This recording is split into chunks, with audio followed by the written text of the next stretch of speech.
Hi guys, good to see you. We've been on quite a journey in these last few months, haven't we? I wonder if you, like me, have learned a lot about yourself during this time. You know, as you've faced challenges, perhaps you've discovered new strengths that you didn't know you had, or maybe you've noticed weaknesses that you've had to battle through.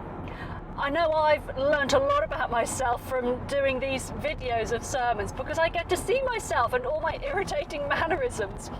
A few of the things I just need to check in with you all about. So first of all, I need to apologise for how much I sniff like all the time. I have allergies, okay, I can't help it, but I'm really sorry because that must be so irritating to listen to. Another thing I've noticed when I've recorded Zoom meetings and conversations with people is when someone else is talking, I for some reason feel the need to encourage them by repeatedly going, yeah, at them, and that's really annoying. So I'm really trying to work on not doing that as much. So do pick me up on that if I'm annoying you by doing that. The other thing I've noticed though, when I'm getting set up to record something like this, I start recording whilst I'm sort of getting in position and getting everything ready. And turns out that whilst I'm doing that all the time, I am just quietly singing to myself just under my breath, and you get to hear it on the audio. Maybe at some point we'll have to make a compilation of all of the me getting set up clips and we can play, guess which tune Claire's humming to herself. But I bet some of you right now, if you stop and think, have you got a tune that's playing in your brain right now? Maybe you're still singing the worship song that we finished off with just now. Or maybe if you're a parent with young children, perhaps you've got the theme music to their favourite TV show. You know, maybe Peppa Pig is playing on loop in your brain all the time. And if it wasn't already, you're welcome, because you've got it for the rest of the sermon now. Or, you know, if your kids are a bit older, maybe it's the irritating little tinkly music that goes with their favourite computer game that, if we're honest, they're probably playing a little bit too much of right now just so that we can cope.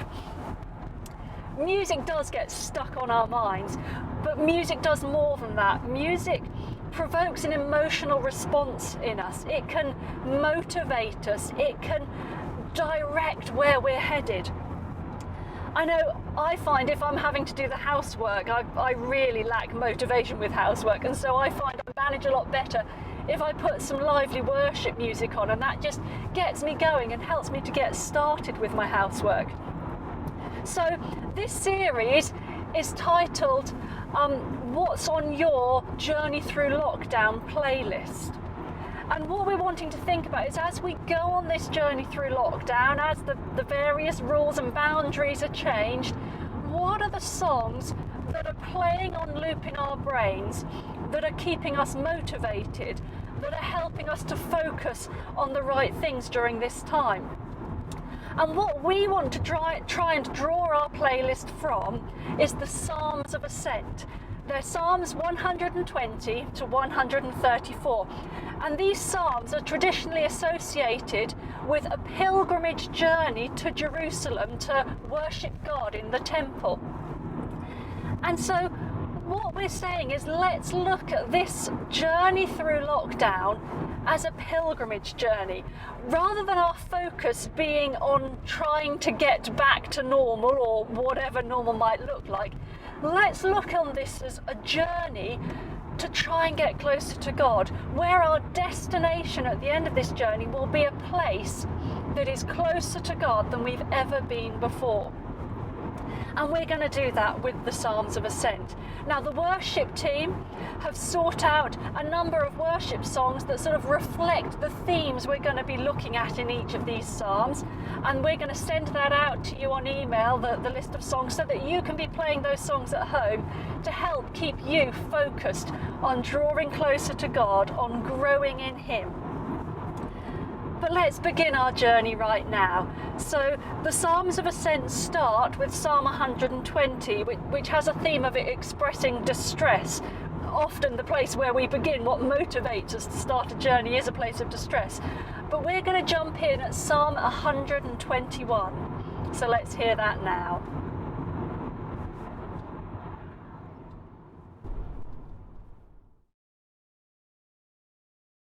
I lift up my eyes to the mountains. Where does my help come from? My help comes from the Lord, the maker of heaven and earth. He will not let your foot slip. He who watches over you will not slumber. Indeed, he who watches over Israel will neither slumber nor sleep. The Lord watches over you. The Lord is your shade at your right hand. The sun will not harm you by day, nor the moon by night. The Lord will keep you from all harm. He will watch over your life.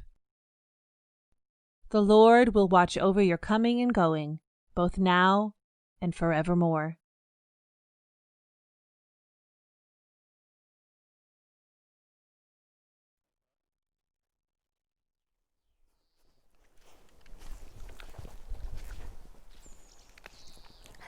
I lift my eyes up to the hills. The journey to Jerusalem meant passing through hilly, mountainous terrain, so somewhat bigger than the sand dunes that are behind me here today. And this was no day trip like we're having. This was a long journey that would have taken a number of days and was actually quite risky and dangerous. And so, as we face the risks, the challenges as we move forward on our journey, do we keep our heads down and ignore the challenges ahead, or do we lift our eyes up to the hills, see what's ahead, and ask that question, where does my help come from?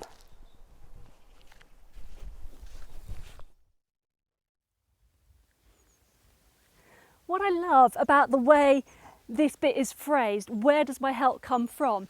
It's not that they look at the hills and say, oh no, how am I going to handle this? What should I do? Or please, somebody help me. Will anybody help me? There is a confidence as they ask, where will my help come from? They know that there will be help. The question is, where do they look for it? And as we face the challenges ahead, let's not be asking, what do I do? But asking, where am I looking to for my help? Am I looking within myself? Am I looking to other people?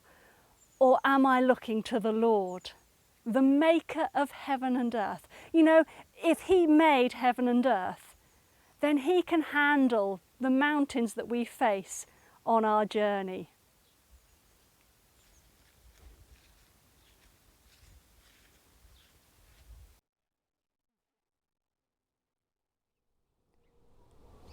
He will not let your foot slip. Many years ago now, I was doing Geography A-level and I was on a field trip in the Peak District where one of the tasks we had to do was something called a slope survey.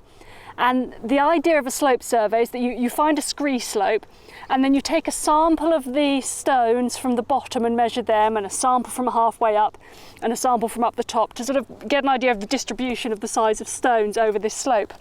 Anyway, the slope that my group chose was a particularly steep one, and I'll be honest with you, I'm not too great with heights, and so we'd merrily marched up this slope, and about halfway up I started to feel really quite nervous and anxious, and I decided that actually no, this was too much for me, I needed to go back down. So I started making my way back down the slope, and as I went down, we were on sort of the scree slope bit, and I saw there was this bit a little further over where there was a slight dip in the slope where it was sort of, rather than rocks, it was sort of soil. And because it was a slight dip, to me it looked as though I was going to feel a bit more secure there. And so I made my way over to that bit to walk down there. The thing was, I discovered when I got to that bit, because it was loose soil, as I stepped on it, the ground was literally moving and sliding underneath my feet. And at that point, the fear overwhelmed me. I panicked and I froze. I was not moving. I was not going anywhere because I didn't feel safe. Now, the hilarious thing is that, of course, all of the teenage boys on this field trip loved the idea of being knights in shining armour, and so I immediately had this flood of all of the teenage lads coming, wanting to try and rescue me off this slope. And in the end, to get me moving, one of them, as they were I had a couple holding my hands and went down, but one of them, bless him, was putting his hands under my feet as we went down so that my feet would feel safe. But you know, it's a little bit like that with how God walks us through our journey. It says he will not let our foot slip. as we're walking, his hand is under our feet every step of the way. And it may seem that as we go on this journey, that the ground doesn't feel stable beneath us, the ground seems uneven. But every step of the way, God has got his hand under our feet, holding us safe as we go. And the next verse says that he who keeps you will not slumber. Behold, he who keeps Israel will neither slumber nor sleep. So as he does that, he's not going to fall asleep on the job. I'm making too many confessions today, but another confession. When my kids were young, very early on, I taught them if they needed something at night to call out for daddy, not mummy, so that I wouldn't have to get up. The irony is that actually I'm a much lighter sleeper than Chris, so as soon as they did wake up and call, it would wake me up anyway, and it would be me elbowing him to get him out of a deeper sleep to go and see to them. But I'm not good with broken sleep. God's not like that though. Have you ever watched a parent with young children at a playground where perhaps their young child is braving, climbing slightly higher or climbing over a more dangerous bit than usual, and you see that parent there watching their child so closely? They are so alert that they will sense the moment that child is about to fall, that parent is going to be there catching the child before the child even calls out for help. That's how alert God is with us. Even the best parent might miss it sometimes, but God doesn't sleep. He's never too tired to listen when we need help. He is with us every step of the way.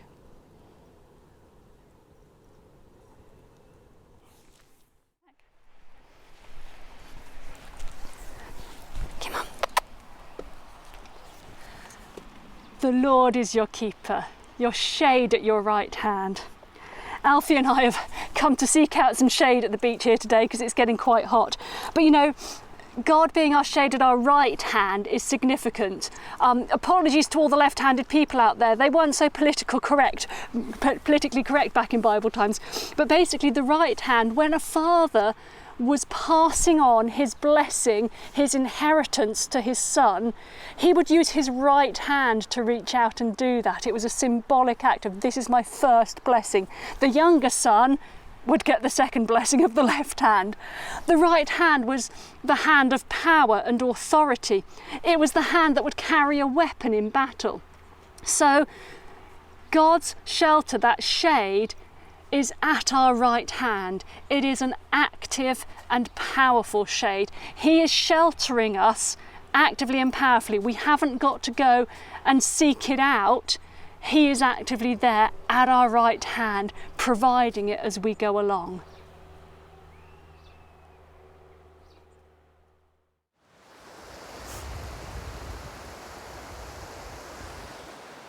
The Lord will keep your going out and your coming in from this time forth and forevermore.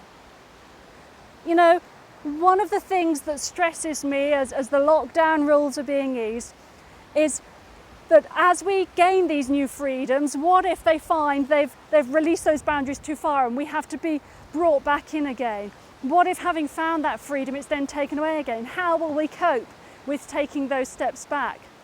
But equally, one of my concerns is that there's some things about the last couple of months that I've really liked. I've enjoyed having time at home with my children. I've enjoyed having time to reflect more with God. And I don't want to lose all of that. But God's promise to us here is that as we journey forward into new territory and as we sometimes retreat back onto familiar ground, He will keep us. He will walk with us every step of the way. We as a church, like so many organisations, are in the process of figuring out what our journey looks like as the rules change. What are we actually going to be doing? And that's something that we want to do in a godly way, that we want to look for His guidance in, follow God's timing, and show His care and compassion for His people. So we're going to have a church meeting this Wednesday in place of our regular small groups, which you're all invited to. And we just want to share there some of what our heart is at this time as we look ahead to what our future options might be, so that we can all walk this journey together and all, yes, lift our eyes up to the hills and see those challenges, but also all know where our help comes from the Lord, the maker of heaven and earth. Let's turn our hearts and our minds to him now. As we finish our service together, let's worship him as a powerful God who is holding our feet every step of the way.